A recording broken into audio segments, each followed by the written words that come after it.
کہ ذہان سے پڑھتے ہیں، یقین سے پڑھتے ہیں، توجہ سے پڑھتے ہیں، واقعتاً پڑھتے ہیں، لیکن کچھ عرصہ پڑھا اور اس کے بعد ابھی مسائل حل ہونا شروع ہو رہے ہیں تو توجہ ختم کر دی، ذہان ختم کر دیا اور مستقل مزاجی سے وہ عمل نہ کیا۔ تو محترمہ، میرا مشورہ ہے آپ کی خدمت میں کہ آپ اگر اپنا دھیان، توجہ، اعتماد اس وظیفے کی طرف دیں تو انشاءاللہ آپ کو اس وظیفے کا بہت رزلٹ ملے گا۔ ایک کام اور کیجئے، آپ 313 بار کوئی صبح، دوپہر، شام، کسی بھی وقت آپ سورۃ قریش پڑھ لیجئے، کوئی وقت جو آپ کو سہولت کا ہو۔ اول آخر درود پاک 7 بار اور بسم اللہ الرحمن الرحیم ہر دفعہ، اور 313 بار آپ سورۃ قریش پڑھ لیں۔ اس سے انشاءاللہ تعالی آپ کو اللہ پاک کا فضل نصیب ہوگا اور خیر و برکت اور راحت ملے گی، اور آپ کے مسائل حل ہوں گے، روزگار کے، کاروبار کے، رزق کے، صحت کے، آپ کے مسائل یقیناً حل ہوں گے۔ آپ ضرور کیجیے گا 313 بار سورۃ قریش، باقی سارا دن کاف ہا یا عین صاد ہا میم عین سین کاف، یہ آپ مستقل پڑھیں اور پورے اعتماد سے پڑھیں اور پورے دھیان سے پڑھیں اور پوری یکسوئی سے پڑھیں۔ جتنا توجہ سے پڑھیں گے اس کو اور جتنا دھیان سے پڑھیں گے اتنے مزید فائدے آپ کو ملیں گے۔ میرا استخارہ یہ کہہ رہا ہے کہ آپ کو اس کے فائدے بہت ملے ہیں، بہت زیادہ ملے ہیں، بندشیں ٹوٹی ہیں، اثرات ختم ہوئے ہیں اور آپ کے کام بن رہے ہیں انشاءاللہ تعالی۔ تو مزید میرا مشورہ ہوگا آپ کی خدمت میں کہ اس وظیفے کو آپ نہ چھوڑیے گا اور اس وظیفے میں پورا دھیان، توجہ۔ یہ بات سچ ہے کہ آپ پورے دھیان اور توجہ سے پڑھ رہے ہیں، لیکن کیا اپنے گھر والوں کو بھی اس وظیفے کی طرف آپ متوجہ کر رہے ہیں؟ نہیں کر رہے۔ اگر ہو رہے تو بہت کم ہو رہے۔ دیکھیں، ایک ہے تنہا سفر، ایک ہے گھر والوں کو سب کو ساتھ لے کر سفر کرنا۔ اس سفر میں اس سفر میں بہت فرق ہے، اس سفر میں اور اس سفر میں بہت بہت فرق ہے، اور بہت زیادہ آپ کو محنت کی ضرورت ہے، توجہ کی ضرورت ہے، اعتماد کی ضرورت ہے۔ تو آپ میرا مشورہ یہ مانیں کہ آپ مستقل مزاجی سے یہ وظیفہ کریں، انشاءاللہ آپ کے سارے مسائل حل، سب مشکلیں دور، سب پریشانیاں دور ہوں گی۔ امید ہے کہ آپ توجہ بڑھائیں گے اور امید ہے آپ دھیان بڑھائیں گے، تو انشاءاللہ آپ کا بہت بھلا ہوگا اور آپ کا بہت فائدہ ہوگا۔ میں دعا بھی کروں گا۔ تو میں چیز عرض کر رہا تھا آپ کی خدمت میں کہ یہ جنات اور شیاطین انسان پہ کس وقت غالب ہوتے ہیں؟ اس وقت جب روح بیمار ہو، روح کمزور ہو۔ طاقتور سے طاقتور پہلوان جنات کے ہارے ہوئے مجھے ملتے ہیں، جنات کے ہارے ہوئے مجھے ملتے ہیں۔ مجھے یاد ہے ایک صاحب نے اپنا واقعہ سنایا، بوڑھے آدمی تھے، کہنے لگے ہمارے پاس ایک تاجہ پہلوان ہوتا تھا، تاج دین اس کا نام، طاقتور تھا، کھاتا بھی بہت تھا اور کماتا بھی بہت تھا۔ یعنی درخت، چھوٹے چھوٹے درختوں کو دونوں ہاتھوں سے پکڑ کے جھنجھوڑ کے نکال دیتا تھا، چھوٹے چھوٹے درختوں کو، تو اس کے لیے کوئی مسئلہ ہی نہیں تھا، اتنی طاقت تھی اس کے پاس۔ لیکن جنات کے ایک حملے سے ہار گیا اور بستر سے نہ اٹھ سکا اور آخر کار چلا گیا، مر گیا۔ دیکھیں، جسم کو پہلوان بنا لیا، کھا کے، ورزش کر کے، اور اپنے جسم کو فٹنس اور صحت مند غذائیں دے کر جسم پہلوان بن گیا، پر روح پہلوان نہ بنی، روح مردہ رہی، افسردہ رہی، اور روح ہر وقت متاثر رہی، تو فائدہ کوئی نہیں ہے۔ روح کو پہلوان بنانا ہے اور روح کو صحت مند بنانا ہے۔ جب روح کو پہلوان بنائیں گے، روح کو صحت مند بنائیں گے، پھر ہماری روح تر و تازہ ہوگی، صحت مند ہوگی۔ پھر ہم جسم میں، جسم کے اعتبار سے، چاہے ہمارے جسم پہ چیتھڑے ہوں، پرانے کپڑے ہوں، پرانا لباس ہو، اور ہمارا جسم کمزور ہو، کوئی مسئلہ نہیں۔ یہ جسم صحت مند بھی ہے، طاقتور بھی ہے، اور جسم پہ اعلیٰ پوشاک ہو، اعلیٰ سواریاں ہوں، بہترین گھر ہو، تو اس جسم کی کوئی حیثیت نہیں، اور یہ جسم بے مراد جسم ہے، اور یہ جسم بے حیثیت جسم ہے۔ اس جسم کا کوئی وجود نہیں، کوئی وجود نہیں۔ اب اس بے وجود جسم کے ساتھ اگر ہم زندگی گزاریں گے تو ہمیں کوئی فائدہ نہیں، اس بے وجود جسم کے ساتھ اگر ہم زندگی گزاریں گے تو کوئی فائدہ نہیں ہے. تو اپنی روح کو وجود دیں, اپنی روح کو صحت مند کریں, اپنی روح کو طاقتور کریں. یہ روح جنات کا مقابلہ کر سکتی ہے, یہ روح شیاطین کو زیر کر سکتی ہے. یہ اندر کا جسم, ایک یہ جسم, ایک اندر کا جسم جس کو میں روح کہہ رہا ہوں, وہی روح جب ساتھ چھوڑ جاتی ہے, وہی روح جب ساتھ چھوڑ جاتی ہے, اس جسم کو مردہ کہتے ہیں اور اس کی کوئی حیثیت نہیں ہے. اور یہ روح جب زندگی میں ساتھ ہوتی ہے, اسی کو زندگی کہتے ہیں, اسی کو زندگی کہتے ہیں. اپنی روح کو صحت مند کریں اعمال نبوی کے ذریعے. ایک مخلص کی کال لیتے ہیں. السلام علیکم. وعلیکم السلام ورحمۃ اللہ وبرکاتہ. حکیم صاحب بہت بہت جزاک اللہ آپ کا. میرا نام سائمہ ہے اور میں باہر کے ملک سے کال کر رہی ہوں آپ کو. جی. تو میرے 4 مسئلے ہیں. مطلب ایک تو یہ کہ میری پہلی شادی 7 سال رہی, پر وہ میری شادی ختم ہو گئی. پھر دوسری شادی میری تقریباً 16 سال بعد رہی, پر وہ بھی بہت کوشش کے باوجود بھی وہ بھی میری شادی ختم ہو گئی. پر وہ ایسے ہوا کہ جیسے میرے ہسبینڈ کے منہ سے طلاق نکل گئی, پر وہ اس چیز کو کرنا نہیں چاہ رہے تھے, پر ایسے ہو گیا تو وہ بھی, لہٰذا میرا گھر ختم ہو گیا.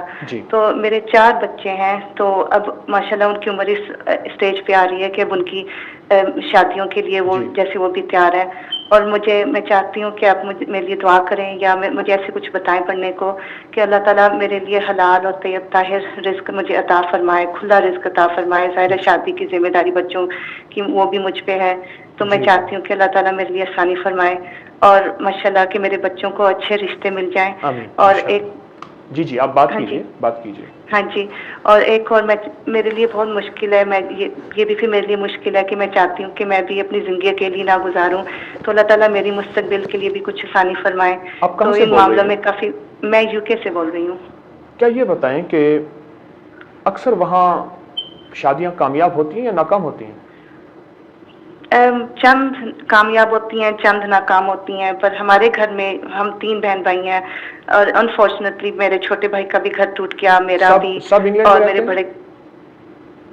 ہاں جی. سب UK میں رہتے ہیں؟ ہاں جی, ہم سب UK میں رہتے ہیں. کیا خیال ہے, میرے پاس تو جتنے بھی کیس آتے ہیں جو UK میں رہتے ہیں ان میں تو 90% سے زیادہ, 95% سے زیادہ شادیاں ٹوٹ جاتی ہیں, گھر ٹوٹ جاتے ہیں. ہاں جی. میرے پاس تو کیس یہی آتے ہیں. ہاں جی. ویسے اب یہ دیکھیں میری 16 سال بعد دوسری شادی, ٹوٹل میں 18 سال ہو گئے, پر ویسے اب میں 1.5 سال سے اکیلی رہ رہی ہوں, تو مطلب یہ بھی سلسلہ تقریباً ختم ہے. تو بچوں کی ذمہ داری میرے سر پہ ہے. تو کل کو ماشاءاللہ بچے ایسے عمر میں آ رہے ہیں, ایک 17 سال کی بچی اور پھر ایک 20 سال کا بچہ, 23 ایئرس کا ایک بچہ. تو ماشاءاللہ بھی ان کی شادیاں بھی کرنی, ذمہ داری بھی میرے سر پہ. تو رزق کی بھی ادھر مشکل ہے, اس لیے کہ ادھر اب کام کر کے یا پیسے کماؤ, تو میں نے تو کبھی کام نہیں کیا, تو میرے لیے یہ چیزیں بہت مشکل اور پریشانی کا باعث بن رہی ہیں. جی. اچھا, میں آپ کو اس کا انشاءاللہ حل دیتا ہوں. جیسے میں نے ایک درد کہی ہے کہ میرے پاس یورپ, امریکہ, ویسٹ کے جتنے بھی فون آتے ہیں, ملاقاتی آتے ہیں, خط آتے ہیں, اور یہ آج سے نہیں آ رہے ہیں, سال ہر سال سے.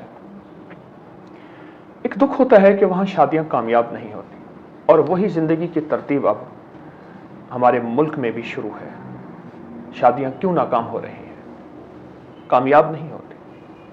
کہاں بے برکتی ہے, کہاں ہواؤں اور فضاؤں کے اندر کوئی ایسی زندگی کے مسائل ہیں کہ شادیاں ناکام ہو جاتی؟ اس کو سوچیں, میں بھی, آپ بھی, سارے سوچیں کہ شادیوں کی ناکامیاں. پہلے گلی میں کسی ایک کا گھر ٹوٹتا تھا تو سارا محلہ, ساری گلی غم زدہ ہوتے تھے. پہلے محلے میں, گلی میں کوئی ایک بندہ ایسا ہوتا تھا جس کی اولاد نہیں ہوتی تھی, سارا محلہ غم زدہ ہوتا تھا. میں ایک بات اکثر کہا کرتا ہوں کہ 2 چیزوں کی کثرت ہو گئی ہے, بے اولادی کی اور طلاقوں کی, گھر ٹوٹنے کی. اور اگر گھر ٹوٹے نہیں ہیں, یعنی طلاقیں نہیں ہیں, تو الجھاؤ ہے آپس میں, محبتیں, پیار ختم ہیں, اور نفرتوں نے بہت زیادہ گھر میں جنم لے لیا. اس کو سوچیں, کہاں سے تار نکلی ہے کہ اندھیرا چھا گیا ہے, اور کہاں سے ہوا نکلی ہے کہ گاڑی کی رفتار ختم ہو گئی ہے. اگر ہم نے نہ سوچا تو مسائل بڑھتے چلے جائیں گے, الجھنیں بڑھتی چلی جائیں گی, اور مشکلات بہت زیادہ ہوں گی.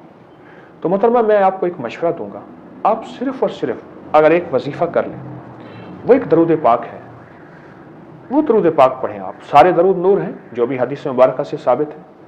ایک درود پاک بتاتا ہوں، اللہم صلی علی محمد عبدک و رسولک وصلی علی المؤمنین والمؤمنات والمسلمین والمسلمات. آپ نے اولاد کے رشتے کرنے ہیں، خود اپنے لیے بھی آپ کو جیون ساتھی چاہیے جو زندگی کا سہارا ہو. اولاد کی تعلیم، اولاد کی ترقی، اولاد کی کامیابی، اور پھر خود یہ المیہ جو آپ کے ساتھ ہوا ہے 2 شادیوں کی ناکامی کا، آپ چاہتی ہیں اولاد کے ساتھ نہ ہو. تو میرا ایک مشورہ ہے کہ آپ بھی اور آپ کی اولاد بھی اس درود پاک کو پڑھیں. اور دن کے کسی حصے میں جب آپ کو فرصت ملے، آپ سمجھتے ہیں کہ آپ فارغ ہیں، مکروہ اوقات کے علاوہ آپ 2 رکعت نماز نفل پڑھیں، اور 2 رکعت نماز نفل پڑھ کے 3 دفعہ سورۃ یاسین پڑھیں. 2 رکعت نماز نفل پڑھیں اور 3 دفعہ سورۃ یاسین پڑھیں. پوری توجہ سے، دھیان سے 3 بار سورۃ یاسین پڑھیں، اور پھر دھیان سے گڑ گڑا کے اللہ سے دعا کریں. یہ تو دن کے کسی حصے میں. اور باقی جو وظیفہ میں نے آپ کی خدمت میں عرض کیا ہے، یہ سارا دن پڑھیں اور بہت زیادہ پڑھیں. ہر لمحہ، ہر لحظہ، ہر قدم آپ بہت زیادہ پڑھیں. تو انشاءاللہ تعالیٰ آپ کے مسئلے حل ہوں گے، آپ کی مشکلیں دور ہوں گی. اور وہ وظیفہ یہی درود پاک ہے. میں پھر دہرا دیتا ہوں، اللہم صلی علی محمد عبدک و رسولک وصلی علی المؤمنین والمؤمنات والمسلمین والمسلمات. عجب درود پاک ہے. بہت زیادہ پڑھیں، بہت زیادہ پڑھیں، اور حد سے زیادہ پڑھیں. اٹھتے بیٹھتے، سوتے جاگتے، چلتے پھرتے اس کو بہت زیادہ پڑھیں.